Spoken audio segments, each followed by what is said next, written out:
जोङो मुसलपुर दख'रा दुलाराय बर' फरायसाफोरा गामा खालि बोसोरफोर बायदिनो देग्लायबो जोङो गेवलां रंजालि बैसागु फालिथायखौ मुसलपुराव जोङो गाजा गोमजायै खुंफुंगासिनो दङ। खुंफुंनायनि मेन थांखिया बेनो जोंनि ओनसोलाव जाहाथे मोनसे गोजोन खौसेथि आरो रंजानायनि थासारियाव जों जाहाथे बयबो जोंनि गोजोन खौसेथिखौ रैखा खालामनानै जों जाहाथे बयबो गेदेरफोरा जाहाथे उन्दैफोरखौ अननो हायो, उन्दैफोराबो जाहाथे गेदेरफोरनो माने खुलुमनायजों लोगोसे बैसागुखौ गाजा गोमजायै खुंफुंनायनि मेन थांखि। लोगोसेयावनो गामाखालि बोसोरफोर बायदिनो जोंहा 101 गोखा गोखै गोदै मैगं थाइगंजों संनाय मोनसे जामुं दान्दिसे उनाव जोङो बेखौ जागोन। बेवहाय जोङो दुलाराय बर' फरायसा आफादनि ओनसोलाजों लोगोसे जोङो बैसागोनि खिरखिना आरो मुंख्लं बाउनाय गोजोननि थाखाय फारौ बिरहोनाय बेफोरबायदि माखासे हाबाफारिजों जोङो जागायगासिनो दङ। दा जोंहा गेवलां रंजालि बैसागु मोसानाय सोलिगासिनो दङ। दान्दिसे समनि उनाव जों गोखा गोखै जागोन। दा बिदिनो मोनसे समायना हाबाफारिनि गेजेरजों दिनै हाबाफारिया सोलिगासिनो दङ। नंगौ मोन 13 बर'नि माखासे जानाय लोंनाय, माखासे गाननाय जोमनाय, दामजु बेफोरो दिनै जिअग्राफिकेल इन्डिकेसन टेग मोननो हाबाय। बे बर' हारिनि थाखाय थारैनो जोबोद गोजोनथाव खौरां आरो बेखौ जोङो जोंनि ओनसोलनि मानगोनां रायजो राजा बिथांमोननो जों फोरमायथिदों जे नैबे जिनिसा जोंहा दिनै जिआइ टेग मोनबाय। बेखौ जोङो जाहाथे बयबो बाहायो।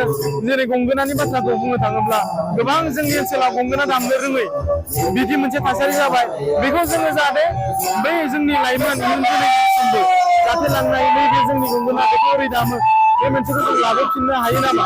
बेजों लोगोसे जोंनि दख'ना, जोंनि इन्दि सि, जोंनि जोमग्रा, जोंनि गामसा बेफोरो दिनै मोनसे थासारिसिम मोनहैबाय। बेखौ दुलाराय बुहुमनि मानसिफ्रानो मिथिबाय। नाथाय जों बेखौ बोरैहाय जोङो दिनैनि एआइनि समाव जोंनि इन्टारनेटनि मुगायाव जों बोरै हमथाना लाखिगोन बिनि सायाव सांग्रांथि खालामनायनि मोनसे थांखिजों जों नैबे मोनथाम जि बर'नि दोरोङारि गाननाय जोमनाय, जानाय लोंनाय आरो दामजुफोरनि मोनसे सिनायथिखौ जों बेवहाय लाखिदों आरो जिआइ टेग जानाय मोननैसो मुवा बेसादफोरखौ लानानै थारैनो जोबोद गोजोननाय दं आरो जोंनि ओनसोलनि मानगोनां रायजो राजा बिथांमोनाबो दहायनो बे बुस्थुखौ नायदों आरो सरासनस्रायै मुलुगफ्राव बे सावरायनाया गले गले सोलिबाय थादों। आरो मोनसे बाथ्रा, बे आर'नाइखौ थाबैनो बेवहाय बे मोनसे जिआइ टेगनि लिस्टआव सोनो हायो नामा, बे बाथ्राखौ बिथांमोना खावलायदों आरो बेखौबो निस्सय बे मोनसे खामानिखौबो निस्सय मावनाया जाखादों आरो बेबो खम समनि गेजेरावनो जिआइ टेग मोनगोन जों बेखौ आसा खालामनो हायो। दा जिखिनि जिआइ टेग मोनबाय बेफोरखौ जों बोरैहाय मोजाङै माने बाहायनो हायो, दामनो हायो, बाहायनो हायो, बेफोरनि सायाव जोंहा सांग्रांथि होनायनि माने गोनांथि थागोन। नोंथांमोना गावबा गावनि गथ'खौ सासे राफोद गेलेगिरि खालामनो गोसो दं नामा? रायजोआरि, हादरारि, हादर गेजेर थाखोसिम गेलेगिरि खालामनो गोसो दंब्ला नोंथाङा गोबाव दा खालामसै। सासे राफोद रोंखा-राखा गेलेगिरि खालामनो थाखाय नोंथाङा जानजि खाफ्रादो आरो मुं थिसनहैदो।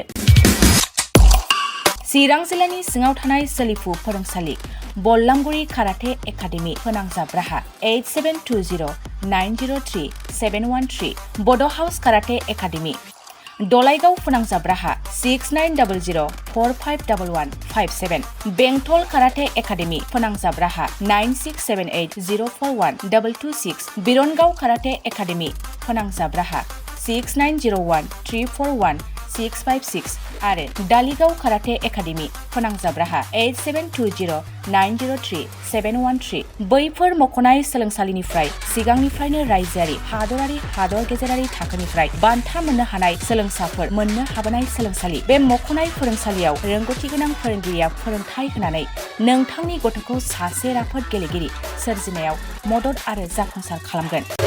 अब्ला मानोथो गोबाव खालामनो, थाबैनो मुं थिसनहैदो।